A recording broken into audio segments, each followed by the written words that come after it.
এন্ডোয়ে নৈপুণ্যের সুইচ শিবিরে উচ্ছ্বাস, আর্জেন্টিনার সঙ্গে 1-1 সমতা। এম্বল ও লাল কার্ডে 10 জনের দলে পরিণত সুইজারল্যান্ড। নরওয়ের স্বপ্নযাত্রা থামালো ইংল্যান্ড। ইরানের তৃতীয় দফা যুক্তরাষ্ট্রের হামলা, বন্দর আব্বাস, সিরিক, চাবাহার সহ গুরুত্বপূর্ণ স্থানে বিস্ফোরণের শব্দ। হরমুজ প্রণালী ফের বন্ধ ঘোষণা আইআরজিসির। এবং টাইফুন বাভির তাণ্ডবে বিপর্যস্ত চীন, শত শত ফ্লাইট বাতিল, প্রায় 18 লাখ বাসিন্দাকে অন্যত্র স্থানান্তর। তাইওয়ান, জাপান ও ফিলিপিন্সেও ব্যাপক ক্ষয়ক্ষতি ও প্রাণহানি।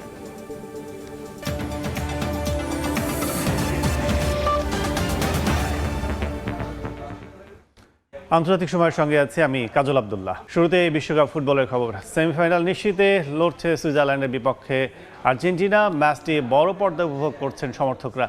সে খবর জানতে রাজধানী সহ দেশে বিভিন্ন স্থানে রয়েছেন আমাদের সহকর্মীরা, যাচ্ছি তাদের কাছে।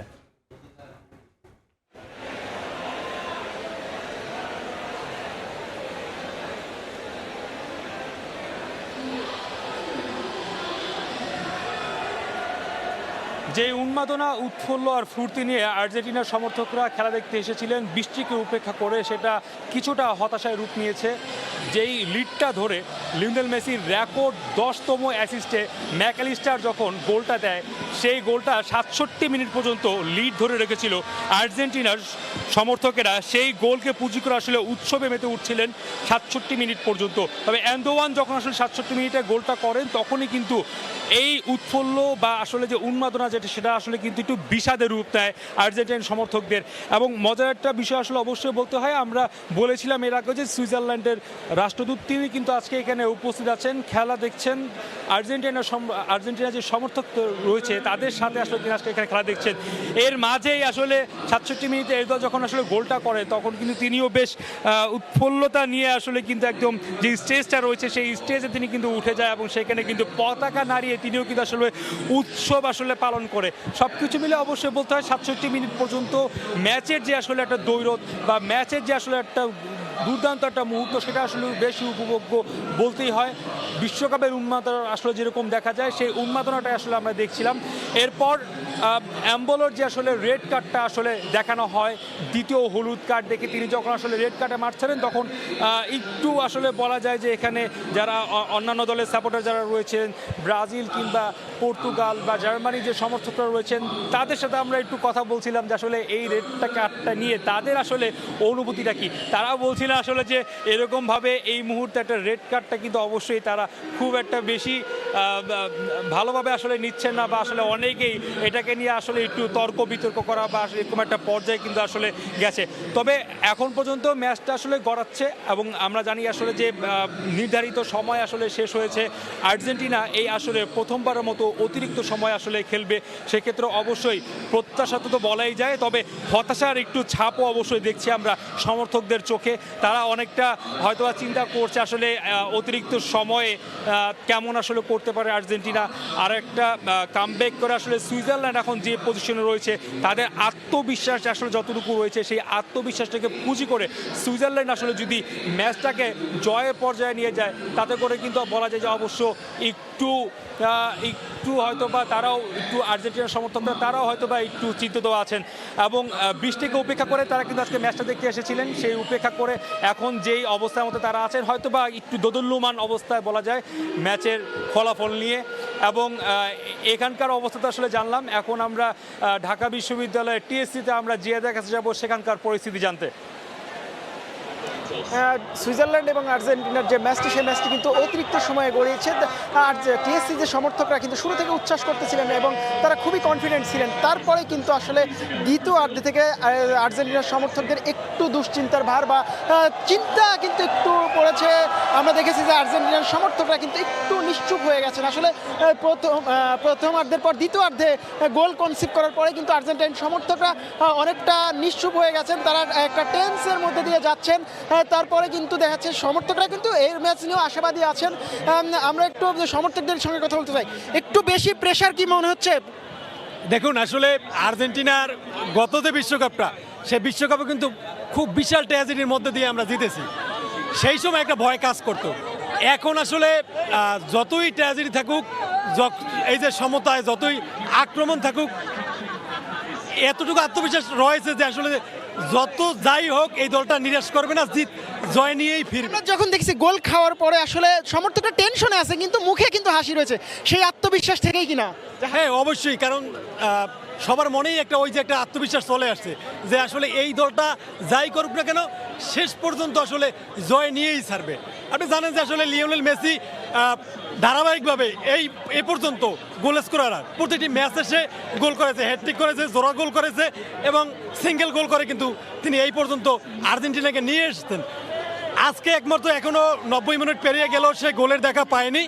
তো আশা করি যে আসলে তার সেই গোলের ধারাবাহিকতা বজায় রাখবেন এবং গোল করবেন, তার ম্যাজিক্যাল গোলেই আর্জেন্টিনা জয় পাবে। ওকে, থ্যাংক ইউ।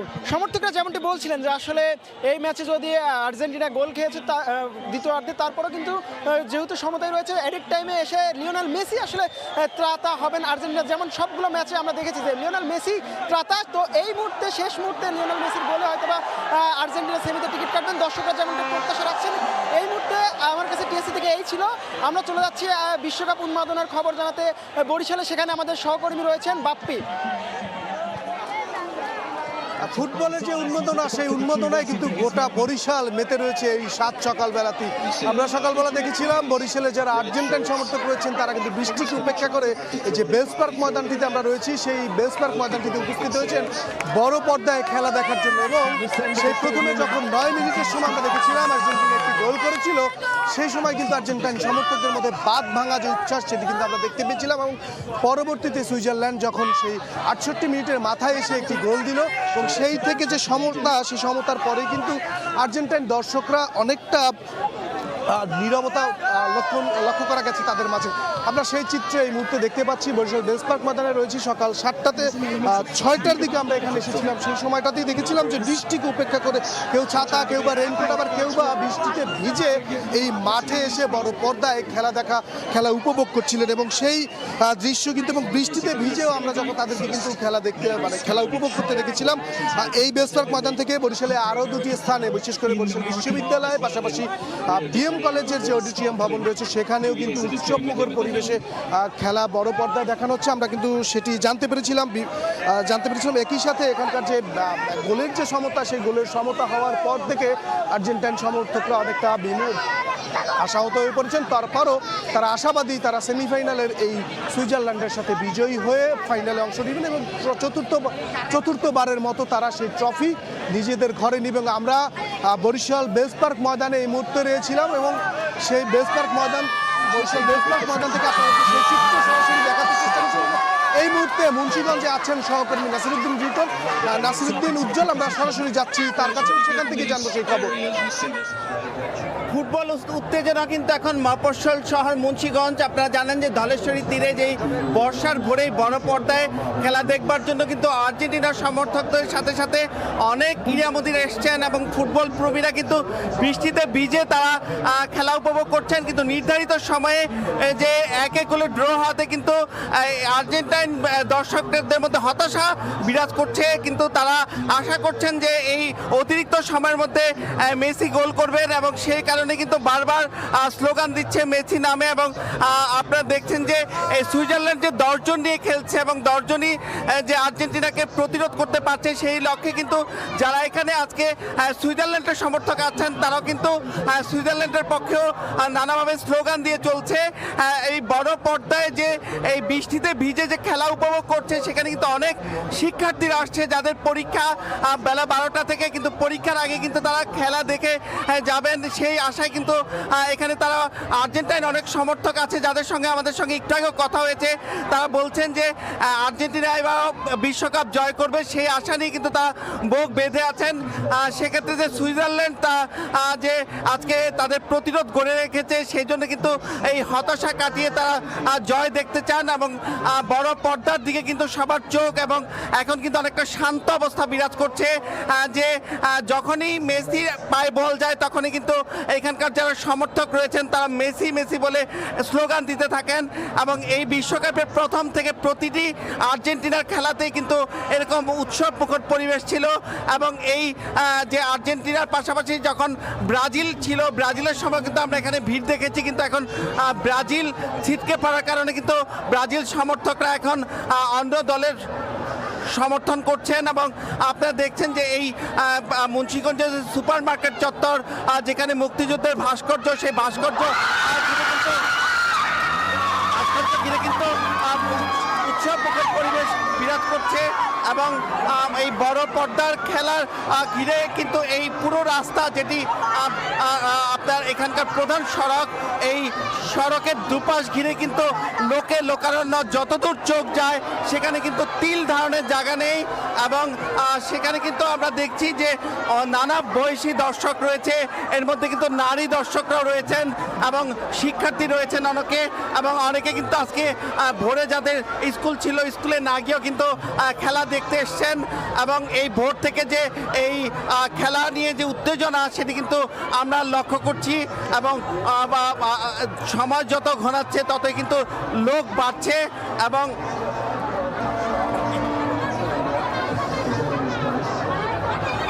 তা এই মুন্সিগঞ্জের ফুটবল উত্তেজনা আমরা যেটি দেখছি, এরকম উত্তেজনা কিন্তু বাংলাদেশের বিভিন্ন প্রান্তে রয়েছে।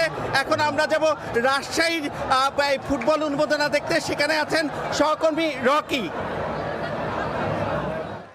90 মিনিট শেষেও খেলার ফলাফল নির্ধারণ হয়নি, কারণ আর্জেন্টিনা এবং সুইজারল্যান্ড দুইজনে এক এক গোলে ড্র করেছে, যে কারণে অতিরিক্ত সময়ে গড়িয়েছে খেলা এবং অতিরিক্ত খেলা সময়ে গড়ানোর কারণে আসলে আর্জেন্টিনার সমর্থকদের চোখে মুখে কিন্তু কিছুটা চিন্তার ভাঁজ। তবে প্রতিবার যখন আর্জেন্টিনার খেলোয়াড়রা যখন প্রতিপক্ষের ডিবক্সের মধ্যে বল নিয়ে ঢুকে পড়ছে তখন সমর্থকদের যে উল্লাস সেটি আসলে চোখে পড়ার মতো। রাজশাহীর যে কেন্দ্রীয় শহীদ মিনার চত্বর আছে, সেই কেন্দ্রীয় শহীদ মিনার চত্বরে দেখছেন এখানে আসলে নারী পুরুষ উভয়ে আসলে খেলা দেখছেন এবং কিছুক্ষণ আগে বৃষ্টি হয়েছে, এই বৃষ্টির মধ্যে কিন্তু আর্জেন্টিনার ভক্ত সমর্থক যারা আছেন তারা কিন্তু খেলা দেখছেন এবং তারা উল্লাস করছেন, উচ্ছ্বাস করছেন এবং তারা আশা করছেন যে 120 মিনিটের খেলায় যেহেতু ভাগ্য নির্ধারিত হবে, সেক্ষেত্রে ডিফেন্ডিং চ্যাম্পিয়ন আর্জেন্টিনা তারা আসলে গোল পাবে কিছুক্ষণের মধ্যে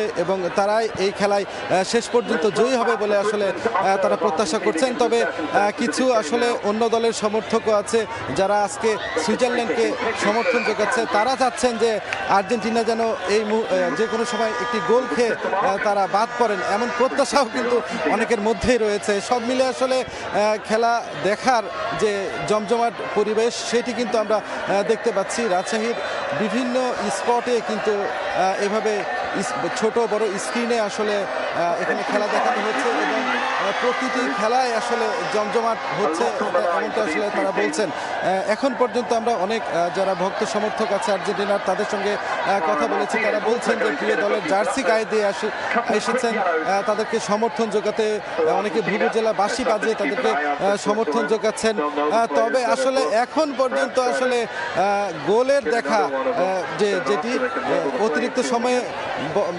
অতিরিক্ত সময়ে খেলা গড়ানোর পর গোলের যে দেখা সেটি কিন্তু আর্জেন্টিনা বা সুইজারল্যান্ড কেউই কিন্তু সেটি কিন্তু পায়নি। আর্জেন্টিনা যেন জয়ী হয় সেই জন্য কিন্তু অনেকেই প্রত্যাশা করছেন, অনেকে কিন্তু বলছেন যে তারা শেষ পর্যন্ত দেখতে চান ডিফেন্ডিং চ্যাম্পিয়ন আর্জেন্টিনা আজকে জয়ী হয়ে তারা সেমিফাইনালে খেলবে এবং সেমিফাইনালেও তারা বিজয়ী হয়ে ফাইনাল খেলে তারা আবারও নিজেদের ঘরে বিশ্বকাপ তুলবে, এমনটাই আসলে তারা প্রত্যাশা করেন। সব মিলে এখন পর্যন্ত সবার চোখ কিন্তু বড় স্ক্রিনের দিকে এবং তারা খেলা দেখছেন, খেলা দেখায় মগ্ন আছেন এবং আমি বারবারই এক কথা বলছিলাম যে প্রতিবার যখন আর্জেন্টিনার খেলোয়াড়রা প্রতিপক্ষের ডিবক্সের মধ্যে ঢুকে পড়ছে তখন তাদের উচ্ছ্বাস আনন্দ সেটি কিন্তু অনেক মাত্রায় বেড়ে যাচ্ছে। তো এই ছিল আমার কাছে রাজশাহী থেকে সর্বশেষ। সুইজারল্যান্ড আর্জেন্টিনা ম্যাচ উপভোগের খবর জানতে এতক্ষণ রাজধানীর সহ ছিলাম দেশের বিভিন্ন এলাকায়। রূপকথা লিখতে পারলেন না আর্লিং হ্যাল্যান্ড। ভাইকিংস রো বন্ধ করে ইংলিশদের সেমির টিকিট পাইয়ে দিলেন জুড বেলিংহাম। অতিরিক্ত সময়ে গড়ানো ম্যাচটিতে 2-1 গোলে জিতল ইংল্যান্ড। জোড়া গোল করে ম্যাচের নায়ক বেলিংহাম। যুক্তরাষ্ট্র থেকে বিস্তারিত জানাচ্ছেন সাজিদ মোস্তাহিদ।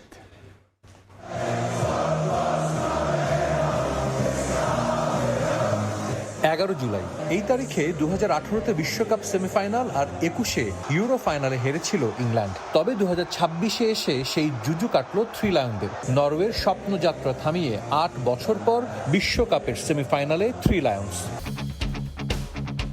ব্রাজিলকে হারিয়ে উঠতে থাকা নরওয়ে দেখছিল প্রথমবারের মতো সেমিফাইনালে খেলার স্বপ্ন। মায়ামিতে শুরুতে কিছু বিচ্ছিন্ন আক্রমণ করে দুদল। ইংল্যান্ড সুযোগ কাজে লাগাতে না পারলেও নরওয়ে ভুল করেনি। 36 মিনিটে হ্যারি কেনের কাছ থেকে বল কেড়ে পাল্টা আক্রমণে যায় নরওয়ে। দৃষ্টিনন্দন গোলে নরওয়েকে এগিয়ে নেন আন্দ্রেস শেলদেরুপ। যদিও এই গোল নিয়ে হতে পারে বিতর্ক। গোলের বিল্ড আপে হ্যারি কেনকে ফাউল করলেও সেটা এড়িয়ে যান রেফারি। পিছিয়ে গিয়েও দমে যায়নি ইংল্যান্ড, সমতা আনতেও নেয়নি বেশি সময়। প্রথমার্ধের যোগ করা সময়ের 2য় মিনিটে বেলিংহ্যামের গোলে সমতা আনে থ্রি লায়ন্স। বিরতির পর নরওয়ে চাপ সৃষ্টি করে। ননি মাদুয়েকে ও ডেকলান রাইসকে তুলে নেয় মাঝ মাঠের কর্তৃত্ব হারায় ইংল্যান্ড। 55 মিনিটে আবারও লিড নেয় নরওয়ে। প্রথমবার জর্ডান পিকফোর্ড শট রুখে দিলেও রিবাউন্ডে হেগেম বল জালে পাঠান, কিন্তু নরওয়ের গোল বাতিল করা হয়। ডি বক্সের ভেতরে এলিয়ট অ্যান্ডারসনকে ধাক্কা দিয়ে হ্যালান্ড ফাউল করায় ভিএআরে বাতিল হয় সেই গোল। 77 মিনিটে ইংল্যান্ডের গোল পোস্ট আবারও কেঁপে ওঠে। কর্নার থেকে পাওয়া বল ক্রিস্টোফার আয়ের হেড, বল গিয়ে লাগে ক্রসবারে। 87 মিনিটে বুকায়ো সাকা বিপজ্জনকভাবে বল নিয়ে প্রতিপক্ষ ডিবক্সে গেলেও সে যাত্রায় রক্ষা পায় নরওয়ে। নির্ধারিত সময় শেষ হয় 1-1 সমতায়, খেলা গড়ায় অতিরিক্ত সময়ে। থ্রি লায়নরা সমর্থকদের বেশি উৎকণ্ঠায় রাখেনি। অতিরিক্ত সময় শুরুতেই লিড নেয় থমাস টুখেলের দল। মর্গান রজার্সের দূরপাল্লার শট গোলরক্ষক ওরজান নাইলেন রুখে দিলেও নিয়ন্ত্রণে রাখতে পারেননি। রিবাউন্ড থেকে গোল করে ইংল্যান্ডকে 2-1 ব্যবধানে এগিয়ে নেন জুড বেলিংহ্যাম। এর কিছু সময় পর পেনাল্টি পায় ইংল্যান্ড, কিন্তু সেটা বাতিল হয় ভিএআরে। শেষ পর্যন্ত লিড ধরে রাখে ইংল্যান্ড। 2-1 গোলের জয়ে চতুর্থবারের মতো বিশ্বকাপের সেমিফাইনালে পা রাখে থ্রি লায়ন্স। সাজিদ মুস্তাহিদ, সময় সংবাদ, যুক্তরাষ্ট্র। এবার আন্তর্জাতিক খবর। ইরানের 3য় দফায় হামলা চালিয়েছে যুক্তরাষ্ট্র। ইরানের বন্দর আব্বাস, সিরিক, চাবাহার সহ গুরুত্বপূর্ণ স্থানে বিস্ফোরণের শব্দ শোনা গেছে। হরমুজে সাইপ্রাসের পতাকাবাহী একটি জাহাজে তেহরান হামলা চালিয়েছে বলে দাবি ওয়াশিংটনের। আইওজিসির হরমুজ প্রণালী সাময়িক বন্ধ ঘোষণার পরই আক্রমণ চালায় মার্কিন বাহিনী। এদিকে যুক্তরাষ্ট্র চুক্তি ভঙ্গ করলে ইরানও সমঝোতা মানবে না বলে সাফ জানিয়েছে তেহরান। বিশ্বের জ্বালানি সরবরাহের অন্যতম গুরুত্বপূর্ণ নৌপথ হরমুজ প্রণালীতে আবারও ক্ষেপণাস্ত্রের আতঙ্ক আর কূটনৈতিক টানাপোড়েন। বাণিজ্যিক জাহাজে হামলার পর পরিস্থিতি এমন পর্যায়ে পৌঁছেছে, যুক্তরাষ্ট্র এখন প্রকাশ্যে ইরানের কাছে নিশ্চয়তা চাইছে যে আর কোনো জাহাজে গুলি চালানো হবে না। মার্কিন কর্মকর্তারা বলছেন, আঞ্চলিক মধ্যস্থতাকারীদের মাধ্যমে তেহরানের কাছে এই বার্তা পৌঁছে দেওয়া হয়েছে। তাদের দাবি, সাম্প্রতিক সময়ে জাহাজে গুলি চালানোর ঘটনা ভুল ছিল বলে স্বীকার করেছে ইরান। এটি দেশটির কট্টরপন্থী অংশের কর্মকাণ্ড বলেও জানায় তারা। পাকিস্তানের মধ্যস্থতায় হওয়া সমঝোতা যুক্তরাষ্ট্র লঙ্ঘন করলে ইরানও চুক্তির বাধ্যবাধকতা মানবে না। জাতিসংঘে ইরানের রাষ্ট্রদূত আমির সাইদ ইরাবানি অভিযোগ করেছেন, যুক্তরাষ্ট্র ইরানের সার্বভৌমত্ব ও ভৌগোলিক অখণ্ডতার বিরুদ্ধে বড় ধরনের সামরিক হামলা চালিয়ে নিজেদের প্রতিশ্রুতি ভঙ্গ করেছে। ওয়াশিংটন চুক্তি মেনে চললেই ইরানও প্রতিশ্রুতিবদ্ধ থাকবে বলে জানান তিনি। এমন পরিস্থিতিতে ওমানের রাজধানী মাস্কাটে বৈঠক করেছেন ইরান ও ওমানের পররাষ্ট্রমন্ত্রী। বৈঠকে হরমুজ প্রণালীতে বাণিজ্যিক জাহাজের নিরাপদ চলাচল নিশ্চিত করার উপযুক্ত প্রক্রিয়া নিয়ে আলোচনা করেন তারা। ওমানের রাষ্ট্রীয় বার্তা সংস্থা জানিয়েছে, আন্তর্জাতিক আইনের আওতায় হরমুজ প্রণালীতে নৌ চলাচলের বিষয়ে সমঝোতায় পৌঁছাতে রাজনৈতিক ও কারিগরি পর্যায়ে আলোচনা অব্যাহত রাখতে সম্মত হয়েছে দুই দেশ।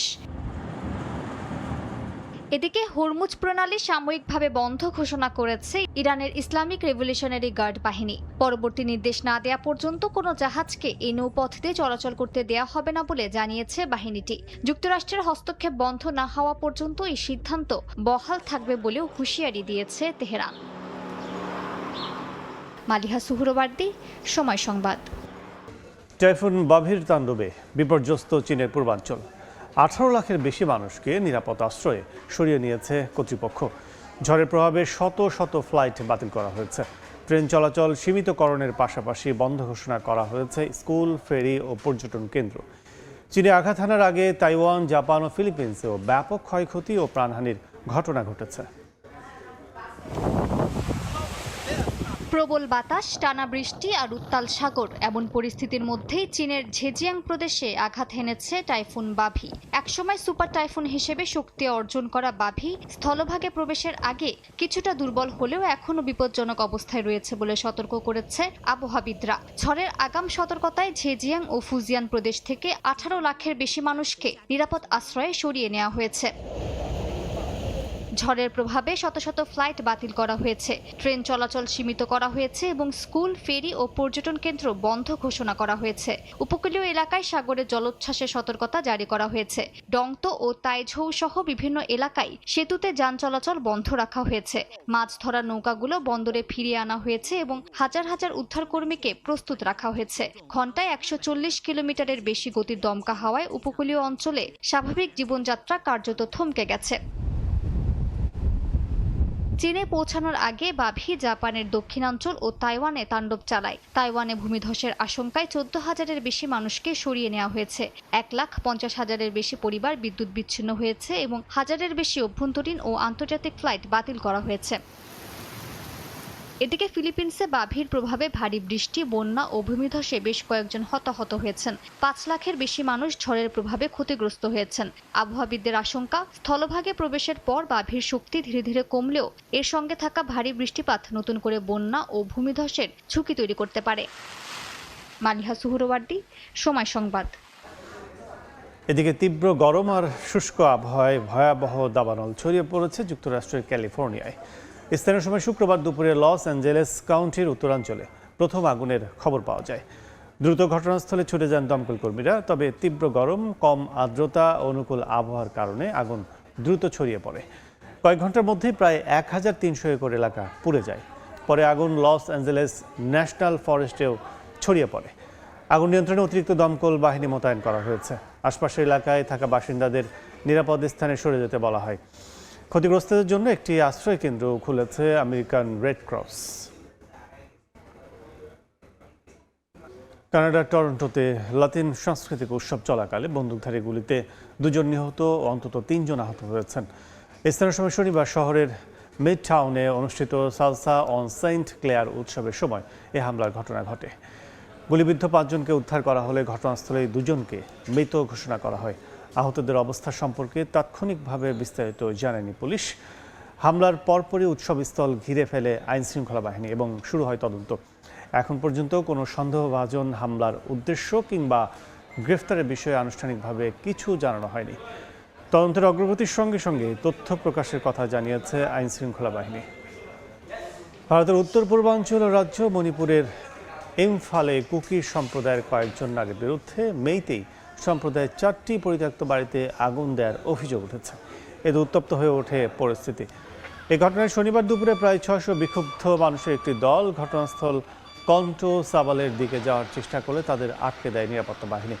পুলিশ জানায় এতে বড় ধরনের সংঘর্ষ এড়ানো সম্ভব হয়েছে। পরিস্থিতি নিয়ন্ত্রণে টিয়ার গ্যাস ছোড়ার পাশাপাশি লাঠিচার্জও করা হয়। তবে এই ঘটনায় কেউ হতাহত হয়নি। পাকিস্তানের বেলুচিস্তানে চলমান অপারেশন সাবানে আরও 16 জঙ্গি নিহতের দাবি করেছে দেশটির নিরাপত্তা বাহিনী। এতে অভিযানে নিহতের সংখ্যা বেড়ে 64 জনে দাঁড়িয়েছে। পাকিস্তান নিরাপত্তা সূত্র জানায়, জিয়ারতের মাঙ্গি ড্যাম পুলিশ পোস্টে হামলার পর শুরু হওয়া অপারেশন সাবানে সেনাবাহিনী, ফ্রন্টিয়ার কর্পস ও বেলুচিস্তান পুলিশ যৌথভাবে স্থল ও আকাশ অভিযান এখনও চলমান রয়েছে। জব্দ করা হয়েছে অস্ত্র, হ্যান্ড গ্রেনেড, মোটরসাইকেল ও মোবাইল ফোন। এছাড়া বেলুচিস্তানের বিভিন্ন স্থানে সন্ত্রাস বিরোধী অভিযানে 102 জঙ্গি নিহতের কথা জানিয়েছে নিরাপত্তা বাহিনী।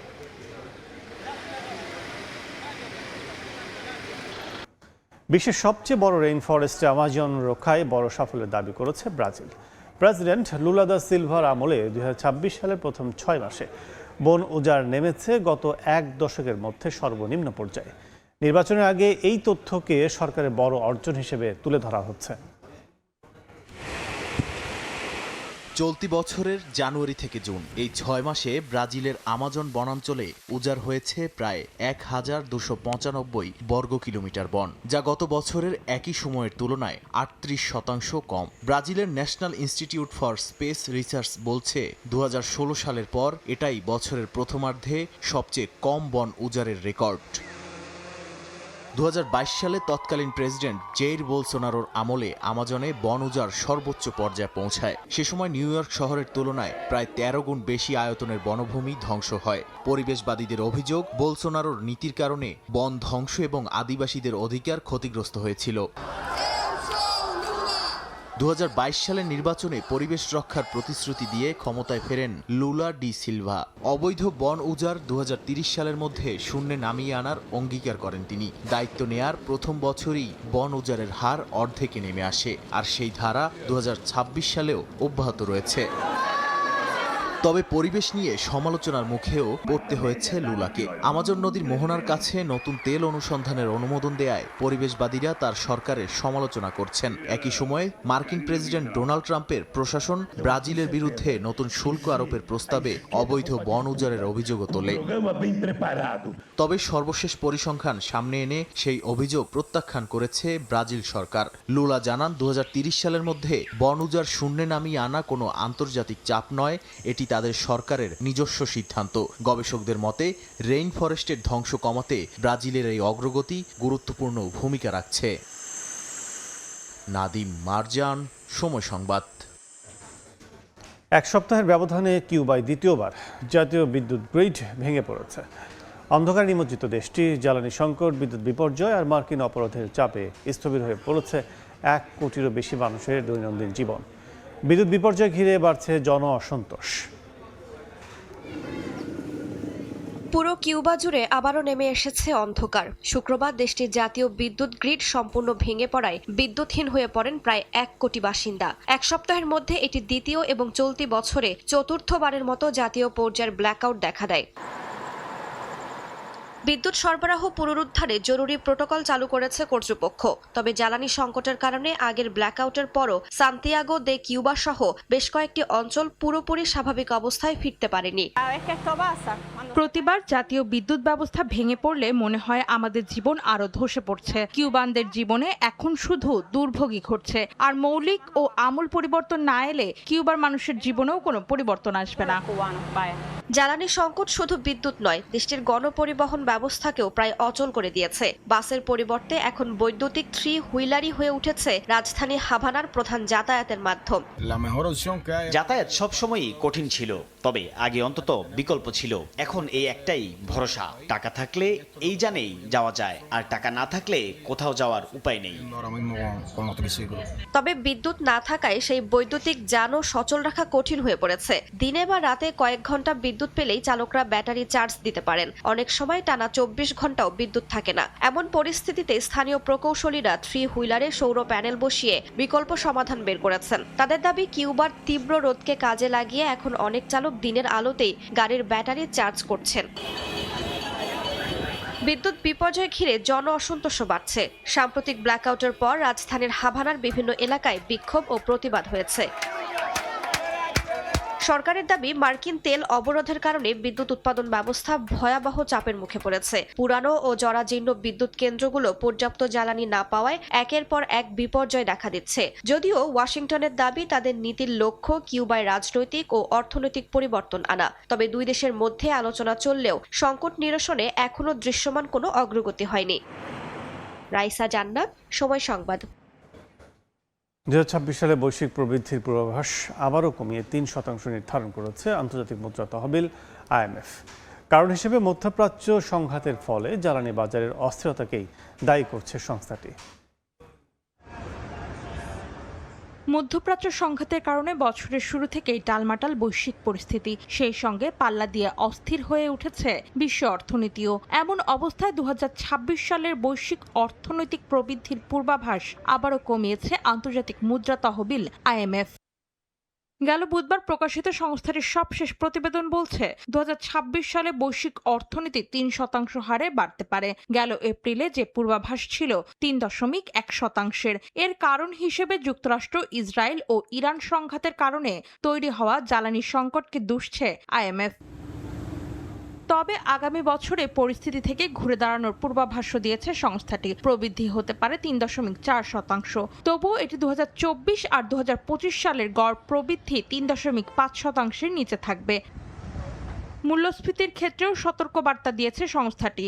চলতি বছরে বৈশ্বিক মূল্যস্ফীতি 4.7% পৌঁছাতে পারে। 2025 সালে যা ছিল 4.1%।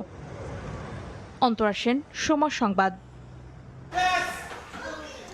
একদিকে বাড়ছে উৎপাদন ব্যয়, অন্যদিকে চীনের সঙ্গে তীব্র প্রতিযোগিতা আর মার্কিন শুল্কের চাপ। এমন বাস্তবতায় কয়েক দশকের পুরনো ব্যবসায়িক কৌশল বদলে ফেলতে যাচ্ছে জার্মান গাড়ি নির্মাতা প্রতিষ্ঠান ভক্সওয়াগন। প্রায় অর্ধেকে নামিয়ে আনা হবে গাড়ির মডেলের সংখ্যা। বড় সংকটের মুখে পড়েছে কয়েক দশক ধরে ইউরোপের অটোমোবাইল শিল্পে শীর্ষ অবস্থানে থাকা ভক্সওয়াগন। অতিরিক্ত উৎপাদন ব্যয়, চীনের সঙ্গে তীব্র প্রতিযোগিতা আর মার্কিন শুল্ক চাপে পিষ্ট হচ্ছে প্রতিষ্ঠানটি। এসব চ্যালেঞ্জ মোকাবেলায় এবার ব্যবসায় বড় ধরনের পুনর্গঠনের পথে হাঁটছে এই জার্মান গাড়ি নির্মাতা প্রতিষ্ঠানটি। শুক্রবার প্রকাশিত এক ভিডিও বার্তায় ভক্সওয়াগন গ্রুপের প্রধান নির্বাহী অলিভার ব্লুম জানান, প্রতিষ্ঠানটি এখন রূপান্তরের নতুন ধাপে প্রবেশ করেছে। ব্যবসায় জটিলতা কমানো, অতিরিক্ত উৎপাদন সক্ষমতা হ্রাস আর বিনিয়োগ বাড়ানোর মাধ্যমে প্রতিযোগিতায় টিকে থাকতে চায় তারা। কোম্পানিটির পরিকল্পনা অনুযায়ী প্রায় অর্ধেকে নামিয়ে আনা হবে গাড়ির মডেলের সংখ্যা। উৎপাদন সক্ষমতা 1 কোটি থেকে নামিয়ে 90 লাখে নামানো হবে। পাশাপাশি বিভিন্ন মডেলের সরঞ্জাম ও অপশনের জটিলতাও 75% পর্যন্ত কমানো হবে। তবে এই পরিকল্পনায় কাজ হারানোর আশঙ্কা দেখা দিয়েছে কোম্পানিটির হাজার হাজার শ্রমিকদের মধ্যে। উৎপাদন সক্ষমতা কমে গেলে বন্ধ হবে কারখানা, এতে কমবে কর্মসংস্থানও। এমন অবস্থার প্রতিবাদে এরই মধ্যে কারখানায় বিক্ষোভ শুরু করেছেন শ্রমিকরা। অন্তরা সেন, সময় সংবাদ। 4 বছর পর রাজা তৃতীয় চার্লসের সঙ্গে দেখা করলেন প্রিন্স হ্যারি ও তার পরিবার। দীর্ঘদিনের পারিবারিক দূরত্ব কমানোর ইঙ্গিত দিচ্ছে এই সাক্ষাৎ। দীর্ঘ 4 বছরের দূরত্ব, অভিমান আর বিতর্কের পর অবশেষে এক ফ্রেমে ব্রিটিশ রাজপরিবার রাজা তৃতীয় চার্লসের সঙ্গে দেখা করলেন প্রিন্স হ্যারি, মেগান মার্কেল এবং তাদের 2 সন্তান। শুক্রবার তারা ইংল্যান্ডের রাজা চার্লসের ব্যক্তিগত বাসভবন হাইগ্রোভ হাউসে মিলিত হন। 6 বছর আগে রাজপরিবারের দায়িত্ব ছেড়ে যুক্তরাষ্ট্রের ক্যালিফোর্নিয়ায় চলে যান প্রিন্স হ্যারি ও তার স্ত্রী মেগান। এরপর থেকেই রাজপরিবারের সঙ্গে তাদের সম্পর্কের টানাপোড়েন শুরু হয়। হ্যারির আত্মজীবনী স্পেয়ারে রাজা চার্লস, রানী ক্যামিলা ও রাজপরিবারের বিভিন্ন বিষয় নিয়ে বিস্ফোরক দাবি করা হয়। এরপর থেকেই রাজপরিবারের অন্য সদস্যদের সঙ্গে হ্যারির দূরত্ব আরও বেড়ে যায়। প্রিন্স হ্যারির 2 সন্তান, প্রিন্স আর্চির বয়স 7 বছর ও প্রিন্সেস লিলিবেটরের বয়স 5 বছর। 2022 সালে রানী দ্বিতীয় এলিজাবেথের প্লাটিনাম জুবিলির পর এই প্রথম দাদা চার্লসের সঙ্গে দেখা হলো তাদের। তবে তাদের এই সাক্ষাতের পুরোটাই ছিল ব্যক্তিগত, তাই এই নিয়ে কোনো ছবিও প্রকাশ করা হয়নি।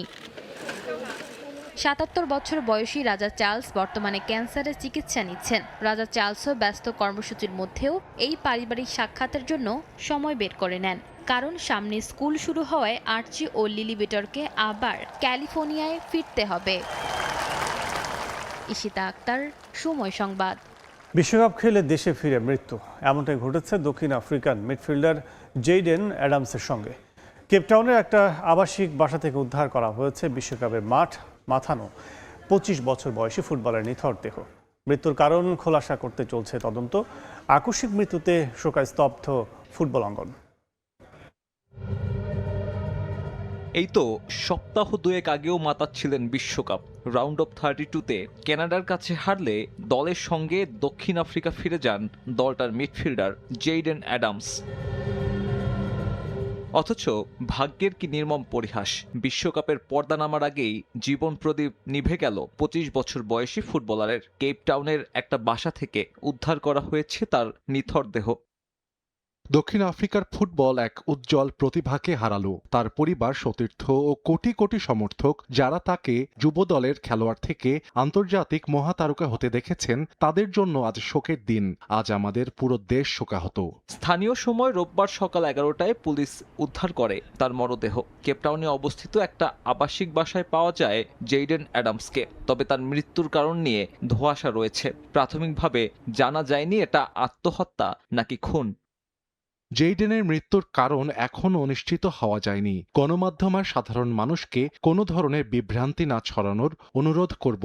কঠিন সময় তার পরিবারের স্বার্থে আপাতত সবকিছুতে গোপনীয়তা বজায় রাখা হবে। মৃত্যুর কারণ নিশ্চিত হলে আনুষ্ঠানিকভাবে জানিয়ে দেয়া হবে। স্থানীয় আইনশৃঙ্খলা বাহিনী এরই মধ্যে এই মৃত্যুর কারণ খুঁজে বের করতে কাজ করছে।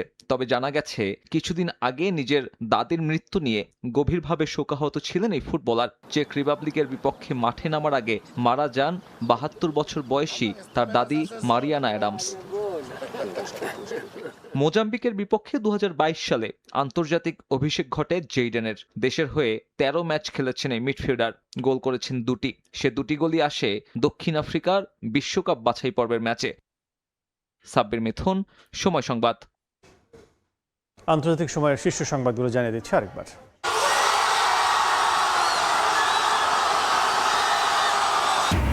অতিরিক্ত সময়ে সুইস রক্ষণ দেয়াল গড়িয়ে সেমিফাইনাল আর্জেন্টিনা। 10 জনের সুইজারল্যান্ডকে ৩-১ গোলে হারালো মেসিরা। নরওয়ের স্বপ্নযাত্রা থামালো ইংল্যান্ড। ইরানের তৃতীয় দফা যুক্তরাষ্ট্রের হামলা। বন্দর আব্বাস, সিরিক, চাহাবার সহ গুরুত্বপূর্ণ স্থানে বিস্ফোরণের শব্দ। হরমুজ প্রণালী ফের বন্ধ ঘোষণা আইআরজিসির।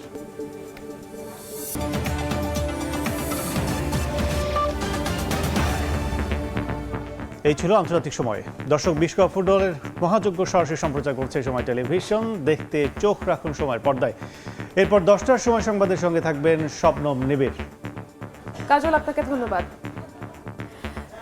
এরপর সকাল 10টার সময় সংবাদ নিয়ে আসছে কিছুক্ষণ পরই, সঙ্গেই থাকুন সময়।